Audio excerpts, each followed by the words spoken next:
Bonjour à tous! Si vous êtes à la recherche d'idées de cartes pour la Saint-Valentin, j'ai décidé de partager avec vous 3 idées de cartes qui seront originales et relativement simples à faire. Puisqu'il s'agit de cartes qui vont servir à exprimer notre amour pour la personne à qui seront destinées ces cartes, je vais bien évidemment y intégrer des formes de cœur.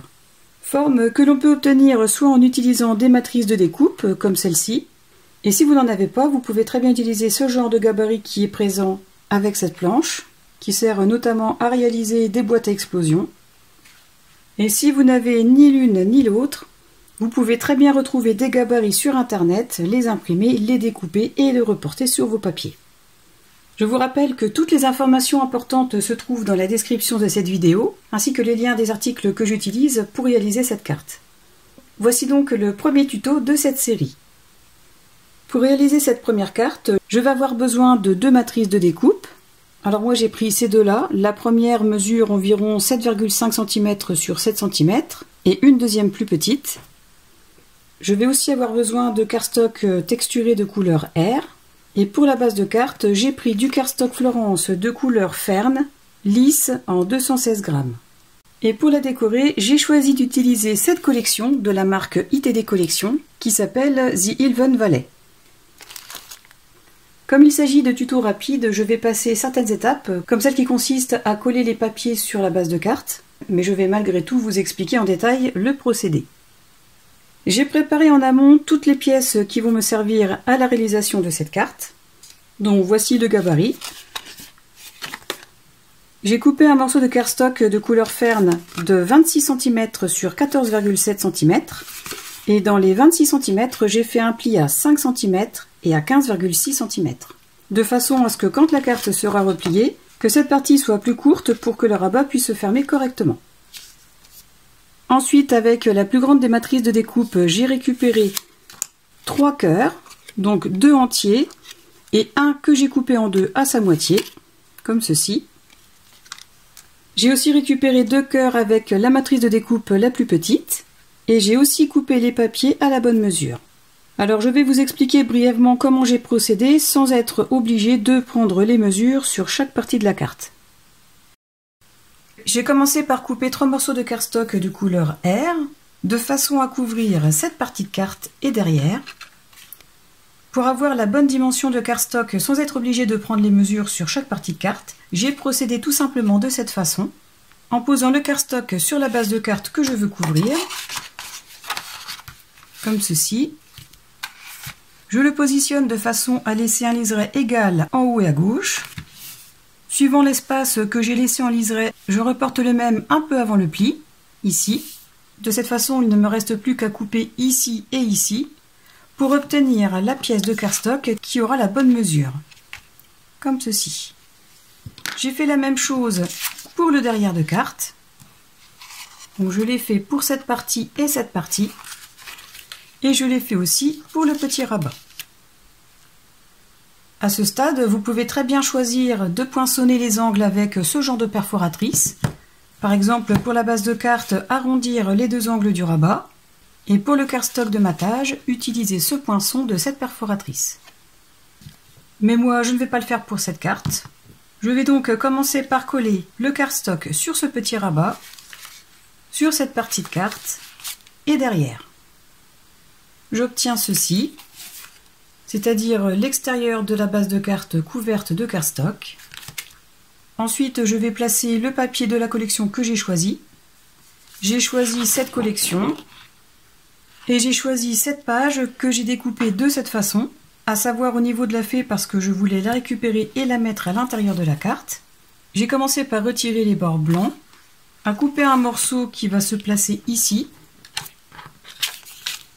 comme ceci, et comme d'habitude j'ai fait en sorte de laisser un liseré tout autour. Ensuite j'ai coupé un morceau pour le placer à l'intérieur, et pour les couper à la bonne mesure j'ai procédé comme tout à l'heure avec le cardstock. Ici je ne mettrai rien à part un morceau de papier blanc très fin afin de pouvoir écrire un petit mot à l'intérieur. Sur cette partie je vais mettre ce morceau, donc comme d'habitude, que j'ai coupé de façon à laisser un liseré qui nous permet de voir le papier de matage en dessous ainsi que la base de carte et donner un effet supplémentaire. Et enfin, le dernier morceau qui va couvrir le rabat, comme ceci. Alors, étant donné que l'intérieur de carte est relativement épais et que je n'ai pas prévu de pli ici, il y aura plusieurs façons de pouvoir fermer cette carte sans que le rabat soit toujours relevé. Soit vous décidez de mettre un aimant, et dans ce cas-là, je vous suggère de ne pas mettre le papier tout de suite ici, mais d'attendre d'avoir placé les cœurs, de façon à pouvoir mettre un aimant ici et un autre ici.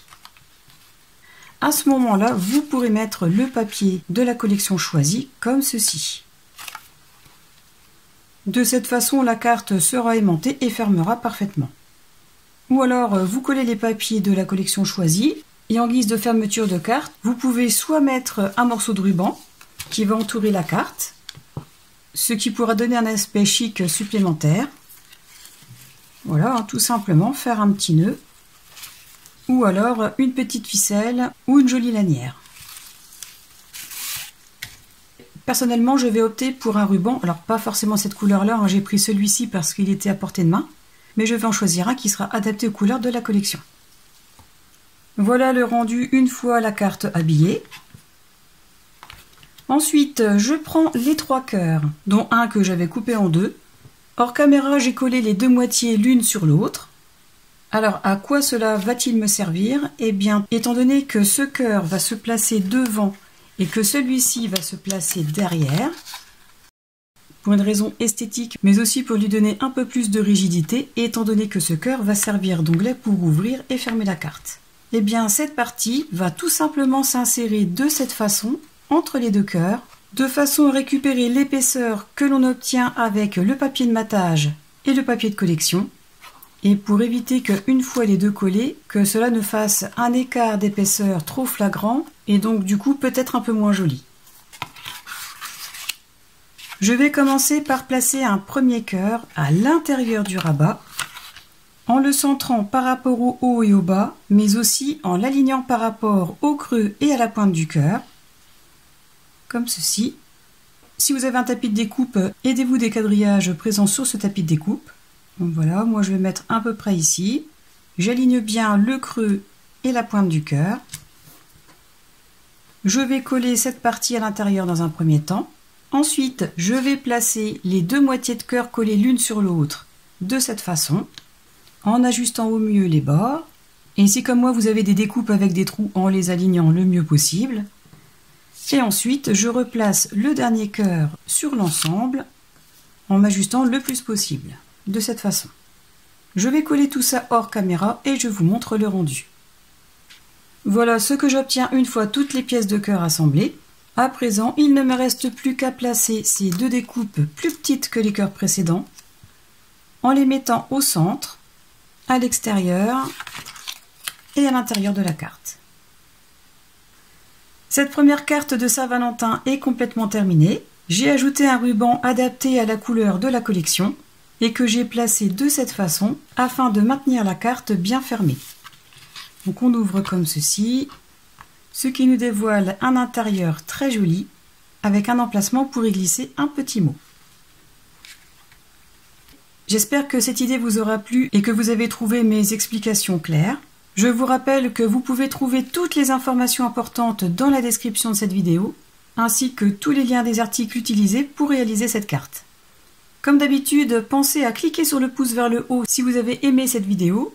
Pensez à vous abonner à ma chaîne si vous ne l'avez pas encore fait et à la partager pour me soutenir. En attendant le prochain tuto de cartes Saint-Valentin, je vous souhaite à tous une excellente journée et je vous dis à très bientôt. Au revoir!